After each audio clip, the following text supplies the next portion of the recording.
Përshëndetje dhe mirë se vini në Shtetet e Bashkuara të Amerikës me Noli Show, Noli TV. Është nder dhe kënaqësia jon kur shqiptarët e tonë janë të suksesshëm. Vinë nga trojet e tona shqiptare dhe vendosen në Shtetet e Bashkuara të Amerikës ku e tregojnë vetveten, tregojnë suksesin. Sot do të nga nder të dalim në Michigan, të dalim në Detroit dhe aty e kemi Edlira Sako, edukatore, studiuse dhe aktiviste e komunitetit si dhe kandidate për Senatin e Shtetit të Michiganit District 24 me një provojë në arsimin psikologjik, kërkime shkencore, politike, publike dhe angazhime.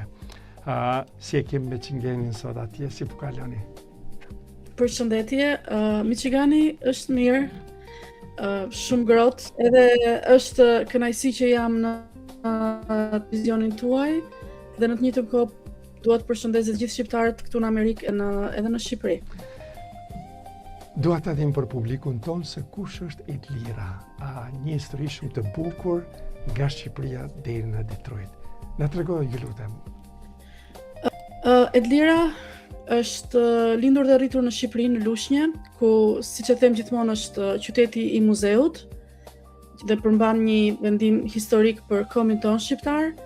Jam lindur atje dhe kalova 30 vitet e para të jetës në Shqipëri, ku 10 vitet e para u karakterizuan nga sistemi komunist dhe më pas lëviza në Michigan, ku bashkëshorti im ka jetuar që pas në vitet 90, pas rënies së komunizmit. Ai hyri me ambasadat edhe ndërtoi jetën, përgatiti çdo gjë gati për mua dhe djalin ton. Dhe kështu fillon udhëtimi jon në Amerikë. Në 2012 unë vendosem këtu me djalin dhe me bashkëshortin dhe dihen ato sakrificat e para. Duhet të mësohesh me ambientin, kishim një djalë që ishte 9 vjeçar, duhet të bënte tranzicionin nga një kulturë komplet ndryshe në kulturën amerikane. Nuk ishte e thjeshtë, ishte e vështirë, pavarësisht se kishim një mbështetje shumë të fortë nga bashkëshorti. Dhe më desh që të vazhdoja studimet në psikologji, që të kuptoja dinamikat këtu në Amerikë, çfarë kisha lënë mbrapa në Shqipëri dhe si ta bëja të tranzicionin e djalit dhe të familjes në mënyrë sa më të butë të mundshme. Gjithherë shqiptarët e tonë kur vendosen me një vend dhe aty duan ta shprehin, duan ta adhurojnë atë çka kanë në shpirt. Çfarë ju shtyri të hyni në garën për Senatin e Michiganit? Vendimi nuk ishte i menjëhershëm. Madje mund ta them dhe kur kandidova për County Commissioner në 2024, ishte vërtet vendim shumë i vështirë. Megjithatë po ndalem në këtë vit, pas rikonfigurimit të kufijve zgjedhor ose redistricting si i thon këtu në Amerikë, për distriktin 24, kam pasur vazhdimisht kontakte nga Partia Demokratike, të cilët më shtynin ose më kërkonin, jo më shtynin, por më kërkonin që të kandidoja për zyrën e Senatit në distriktin 24. E shtyja vazhdimisht, thosha që jo, nuk jam gati, sepse sapo kisha dalë nga një kandidim i mparshëm në 2024 dhe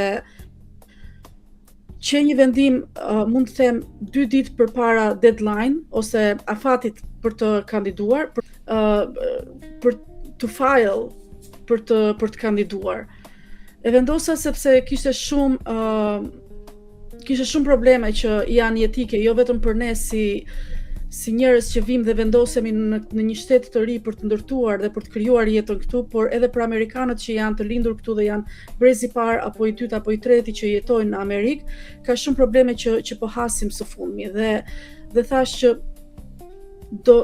do kandidoj dhe vendosa në momentin e fundit sepse pata një motivim të brendshëm dhe si mësuese emigrante dhe si nën i shikoj këto sfida në një aspekt komplet ndryshe, i shikoj në jetën e përditshme.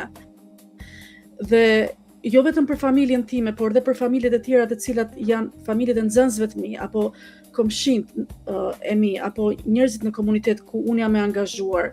Dëgjoja shumë për problemet e tyre dhe jo se do zgjidh problemet e gjithë botës, po të paktën është një zë tjetër që i shtohet këtyre zërave që po kandidojnë së fundmi. Dhe pse zgjodhet distrikti në 24?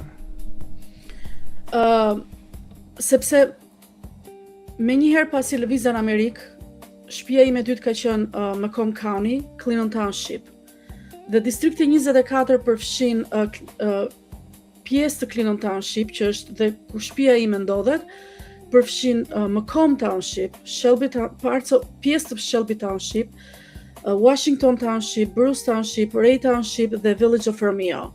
Dhe është distrikti përbër nga këto townships dhe është shtëpia ime, është vendi ku unë jetoj dhe ku djali im do krijoj rrënjë të tija, përveç se rrënjëve shqiptare që i kemi. Çfarë është prioriteti juaj kryesor për komunitetin?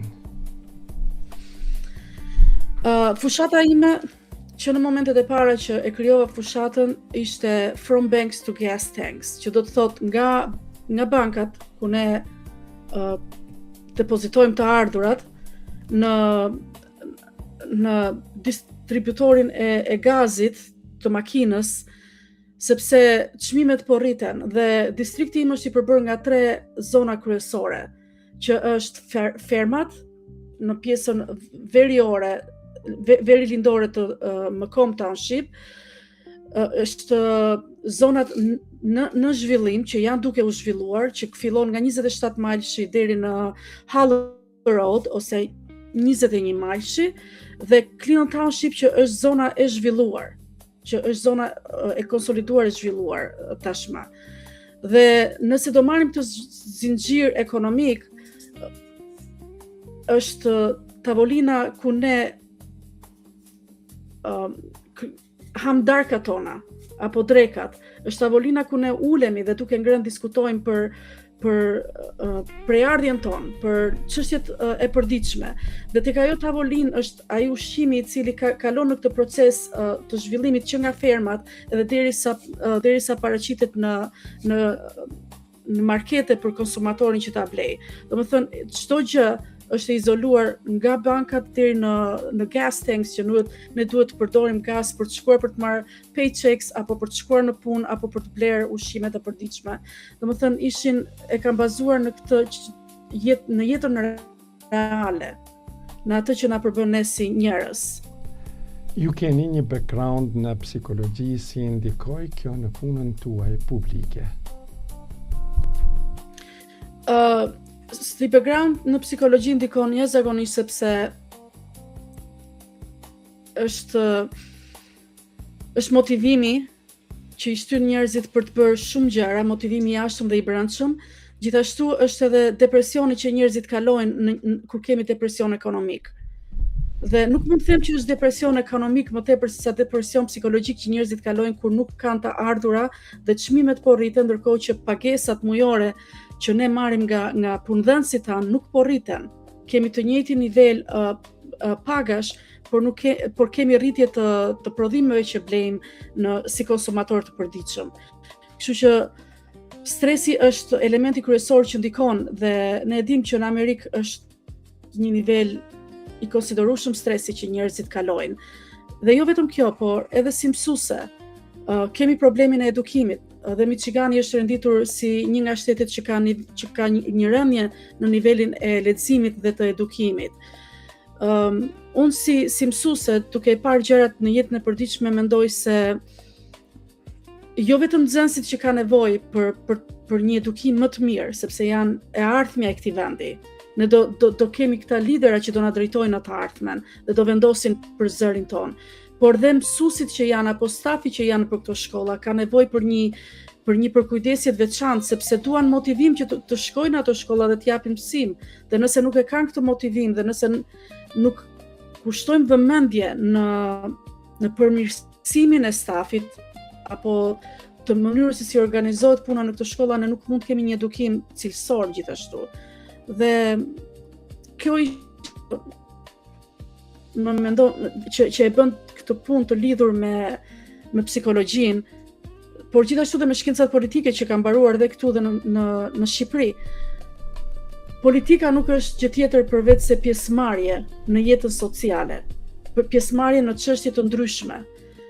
Pastaj ti vendos se çfarë krahu i përket, por unë ua them dhe njerëzve kur jam në dyer, duke bërë dyer me ta, u them që pavarësisht se jemi të blu, krahu blu apo i kuq, ne i përkasim të njëjtës shqiponj. Dhe i them, as a matter of fact, edhe unë kam një shqiponj që e kam flamur. Kështu që janë shumë të lidhura. Atëherë, çfarë keni mësuar nga puna si edukatore Montessori? Si edukatorën Montessori e krahasoj me punën që kam bërë si behavior therapist apo behavior technician, I'm sorry. Njerëzit ka nevojë që jo vetëm të lexojnë, siç lexojnë fëmijët nëpër kompjutera. Këta fëmijë ka nevojë që të vendosin muskujt në punë, të shkruajnë dhe të lexojnë tangible books. Që në mënyrë që të largojnë stresin, por dhe të mësojnë. Filozofia Montessorit ishte për të ndihmuar familjet që ishin në depresion ekonomik ose që nuk kishin ekonomi të mirë. Po faktikisht po shikojmë që ABA therapy është një pjesë kryesore e jetës përditshme tashmë kudo në botë. Dhe unë si Edlira shoh që edukimi sot ka pengesa në kurrikulum apo në science of reading. Dhe mua më pëlqen jashtë mase modeli finlandez ku i jep mësueses një pavarësi se çfarë niveli mësimdhënieje në K-12 apo higher education, këta mësues ka nevojë për një pavarësi se si ta organizojnë këtë punën dhe të kombinojnë sistemin tradicional me sistemin Montessori, ose siç mund ta quaj unë si Edlira ABA therapy, dhe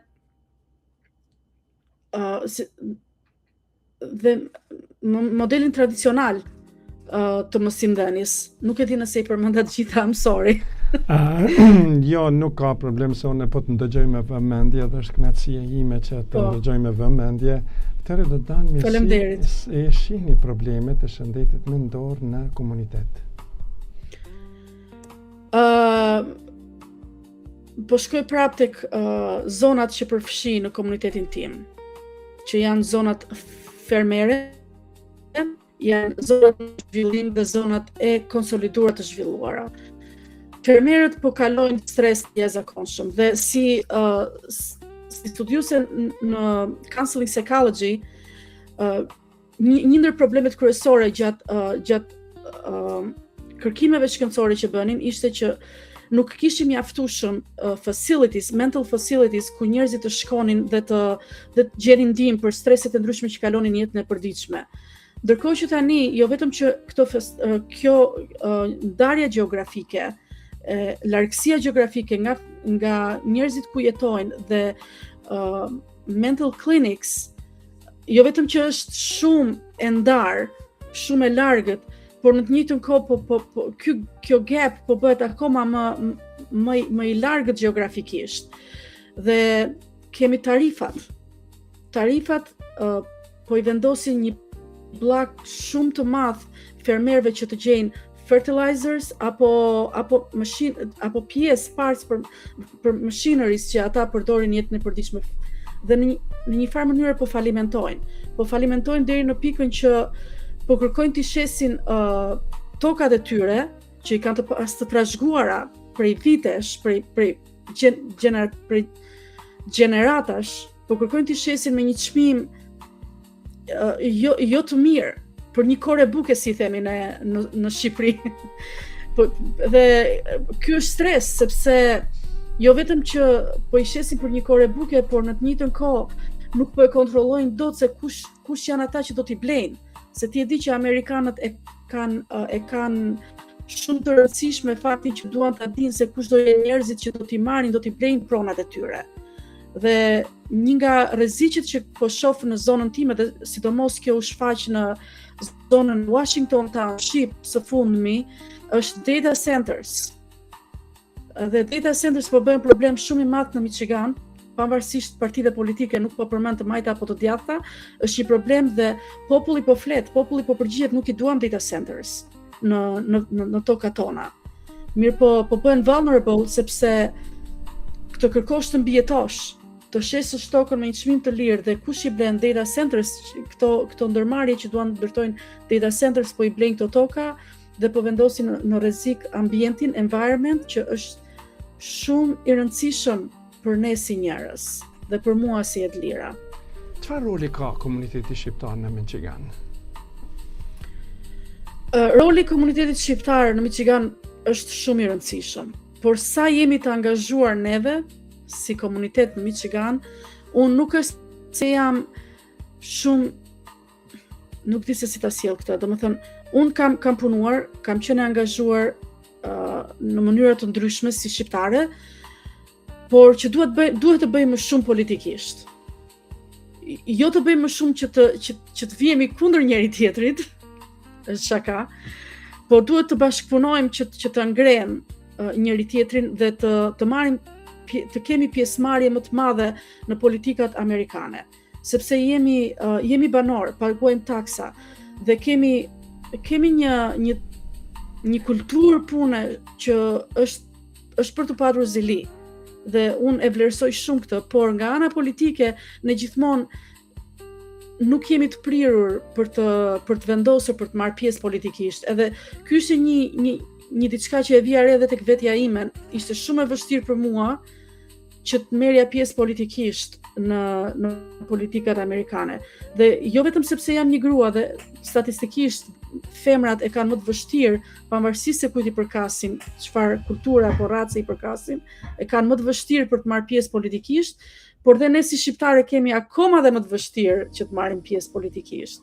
Dhe e them që nëse bashkëshorti im dhe familja ime nuk do kishin qenë mbështetje për mua, unë nuk do isha këtu tani ku jam. Si mund të përfshihet më shumë shqiptarët në jetën e qytetarëve dhe politike? Së fundmi jam shumë e lumtur sepse dikush krijoi caucus, Albanian Democratic Caucus. Dhe jam shumë e lumtur sepse po e planifikoja që të kishim një caucus në Democratic Party, pse jo dhe në Partinë Republikane, nuk po paragjykoj për partitë, mos më keq kuptoni. Duhet kemi një caucus në të dyja partitë që të përfaqësojmë njëri tjetrin dhe të kapim për vlerave që kemi si kom. Dhe kur e pash vendimin që jam e sigurt që është Reni Snusha që e krijoi, isha shumë e lumtur sepse thash thanks God, e bëri para se ta ndërmerrja unë si hap dhe po e diskutoja edhe me shqiptarë tjerë që kishim në Campaign One, që duhet ta bëjmë një diçka të tillë. Dhe kur e pash që u krijua, isha shumë e lumtur. Domethënë po merren iniciativa dhe po merren hapa për të ecur përpara politikisht dhe jam e lumtur. Cila është sfida më e madhe që shihni sot për familjen në Michigan? Familjet në Michigan që janë. Sfida më e madhe për familjet në Michigan janë sfidat ekonomike. Kemi sfidat ekonomike sepse kemi pagat që janë të njëjta, kemi çmimet që po rriten për ditë, nuk kemi nuk kemi free child care, sepse kemi shumë familje të reja, të cilat dëshirojnë të punojnë më shumë, që të rrisin të ardhurat për paguar faturat që kanë muaj për muaj, mirë po kur je një familje e re me fëmijë të vegjël, child care kushton sa për një rrogë që mund marrësh këtu në Amerikë, shumë expensive dhe njerëzit vendosin të mos shkojnë në punë, sepse nuk e përballojnë dot, është më shumë se sa rroga që dhe mund të marrin një person këtu. Kështu që nuk shkojnë në punë dhe ekonomia bie në familje. Nuk janë të mundur më të paguajnë faturat e tyre. Kështu që ky është një element që familjet janë duke hasur. Po të njëjtën kohë kemi bizneset e vogla që disa familje ndërmarrin për të ngritur bizneset vogla. Dhe nëse nuk kanë child care apo njerëz që të shikojnë fëmijët e tyre, atëherë i bie që këto biznese nuk do administrohen në mënyrën e duhur nga këta njerëz. Kështu që do kemi një tkurrje të bizneseve të vogla në të njëjtën kohë. Çfarë do të doni të ndryshoni nëse zgjedheni si senatore? Çfarë do doja të ndryshoja? Unë gjithmonë e them që nuk do ndryshoj botën, por jam një zë që do t'i shtohem zërave që duan të sjellin diçka të mirë në Michigan. Si senatore dua të ul çmimet e Kosovës të e gjërave që ne paguajmë muaj për muaj. E dyta, shërbimi shëndetësor, healthcare, është një element që faktikisht është shumë i kushtueshëm dhe edhe pse njerëzit thonë që universal healthcare nuk është zgjidhja, përsëri mendoj që ne po paguajmë më tepër se ç'duhet për këtë shërbim shëndetësor dhe nuk po marrim shërbimin e duhur që faktikisht ne assign për të marrë nga kompanitë e shërbimeve shëndetësore. Një element tjetër është problemet mendore, që janë pjesë, në healthcare nuk i shikon problemet mendore të bashkangjitura me problemet shëndetësore, por i shikon si të veçanta dhe shpeshherë nuk përfshihen në healthcare insurances. Duhet paguash veçantë. Dental care, eye care paguan më shumë on top of çfarë paguan për shërbimet shëndetësore. Kështu që është shumë e rëndësishme që të kemi shërbim shëndetësor që është gjithë përfshirës dhe që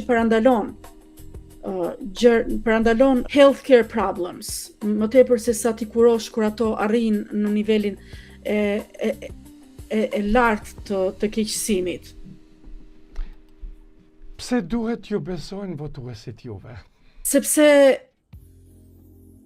jam Edlira, që jam angazhuar në komunitet dhe jam angazhuar dhe në township këtu në Clinton Township, sepse nuk premtoj që do ndryshoj gjërat apo do sjell një ndryshim drastik në Michigan, po thjesht që do përpiqem, do jem gjithmonë pjesëmarrëse, do jem gjithmonë në takime me këta njerëz për të dëgjuar zërin e tyre dhe do jem në shërbim. Nuk është një titull, nuk është një privilegj që unë si Edlira do kem privilegjin që do përfaqësoj zërat e këtyre njerëzve, por jo që do jetë një titull i lartë që do më bëj mua ndryshe nga njerëz të tjerë. Do jem shërbëtore e njerëzve. Kështu mund ta quaj, domethënë përfaqësuese e zërave të tyre.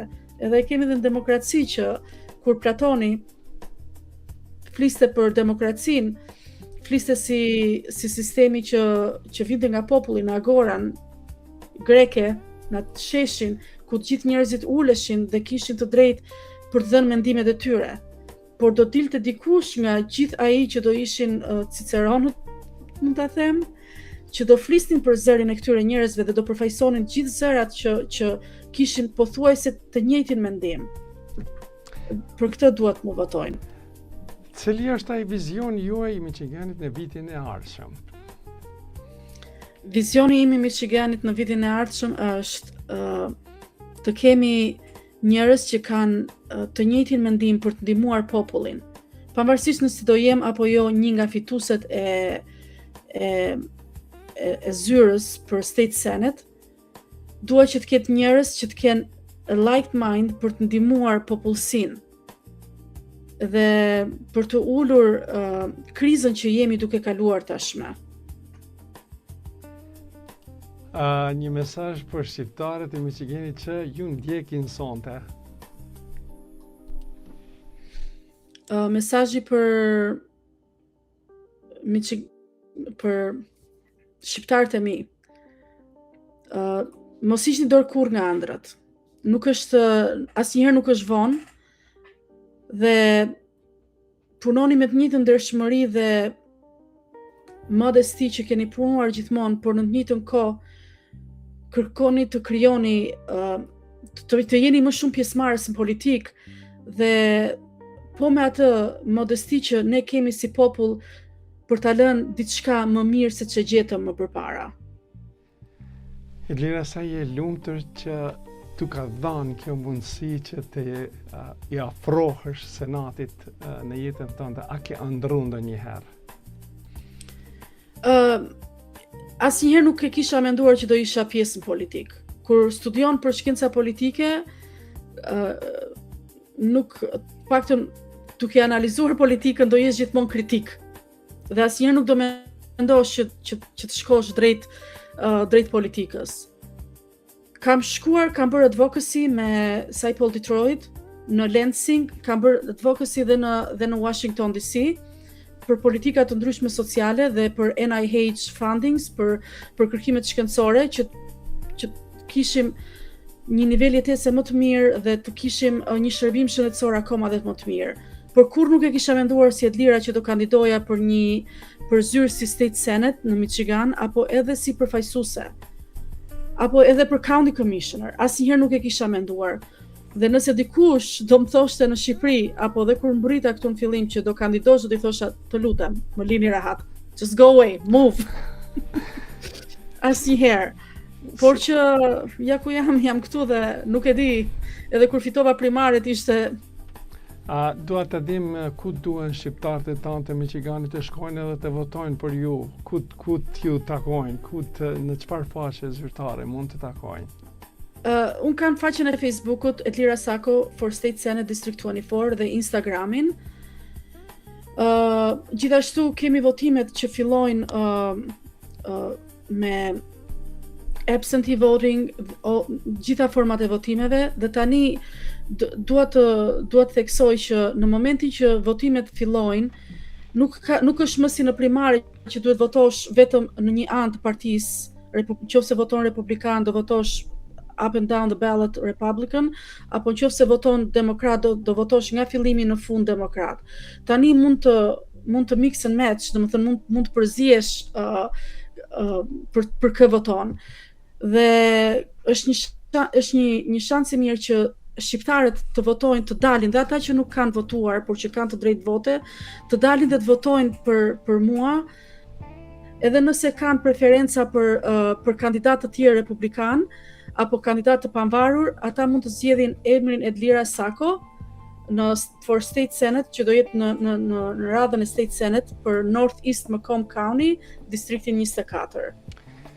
Unë do të them një fjalë përfundimtare, do të them, mos zot, a ka mundësi të kem zonja shqiptare të mrekullueshme si qeni ju, dhe që me të vërtet po na i zdritni edhe fytyrën, edhe po na i zbardhni edhe kombin tonë shqiptar. Kështu që unë për fund doja të uroj shëndetin, doja të uroj suksesin tënë që në vijim të jesh një senatore jonë, edhe besoj që nuk kemi me të lanë me aq, por do të kemi materiale dhe më shumë dhe më të bukur. Nëse kam anashkaluar diçka, të lutem, je e lirë që të na thuash. Së pari duhet të falenderoj nga zemra për mundësinë që më dha të kem këtë intervistë. Nuk jam e mësuar që të kem dalje publike apo intervista, gjithmonë kam qenë pragmatike, doja të bëja punën dhe të hecja përpara për punën që bëja, dhe e kam shumë për zemër fëmijët që edukoj, dhe gjithmonë kam bërë advocacy dhe për ata, kështu që nëse bëra në një gabim, kërkoj ndjes, por ju falenderit prej zemrës, dua të shikoj shumë të rinj të fillojnë të kandidojnë jo kundra njëri tjetrit, po duke bashkëpunuar me njëri tjetrin, që të tregojmë vlerat tona si shqiptar, por në të njëjtën kohë t'i tregojmë këto vlera duke fituar besimin e të gjithë njerëzve që jetojnë këtu në Amerikë. Dhe kam thënë në një postim që e kam bërë publik, kam thënë që unë kandidoj në Amerikë dhe nuk kandidoj si shqiptare, duat mos më keq kuptojnë. Unë jam shqiptare dhe do vdes shqiptare. Por tani unë jetoj në Amerikë dhe zona që unë kandidoj është zonë që ka shumë diversity, dhe dua të përfaqësoj të gjitha zërat e ndryshëm që jetojnë në këtë zonë, dhe jo vetëm demokratët, por dhe republikanët dhe të pavaruririt. Kështu që ta dinë shqiptarët që unë dua të kem sa më shumë shqiptarë të shikojnë politikë, dhe jam për të gjithë shqiptarët, jam shqiptare, por që përfaqësoj zërin e të gjithë njerëzve në distriktin 24 apo në Michigan. Edlira, Për zotin, mbusha syt me latë, me të vërtet është një kënaqësi e madhe kur ndëgjon këtë pasion të bukur nga ju edhe për fund të falenderoj shumë, ishte kënaqësia ime që ishim sonte së bashku këtu në Noli TV. Faleminderit shumë, edhe ishte kënaqësi të kisha këtë intervistë me juve. Edhe mos harro, kjo është një përgatitje juaj të dini në ekran sa më shpesh edhe sa më shumë. Faleminderit. Shumë faleminderit, është kënaqësi. Pra të nderuar shikues dhe dëgjues kudo që jeni në globin tonë, thash edhe më herët dhe do të them prapë, është kënaqësia jonë që shqiptarët e tonë kudo që janë nëpër botë arrin sukseset e tyre. Kështu që mos harroni të na ndjekni në kanalin 39 në Noli TV dhe në kanalin 249 në Nimi TV edhe në faqet tona të Facebookut Noli Show. Mirëmbëjtje.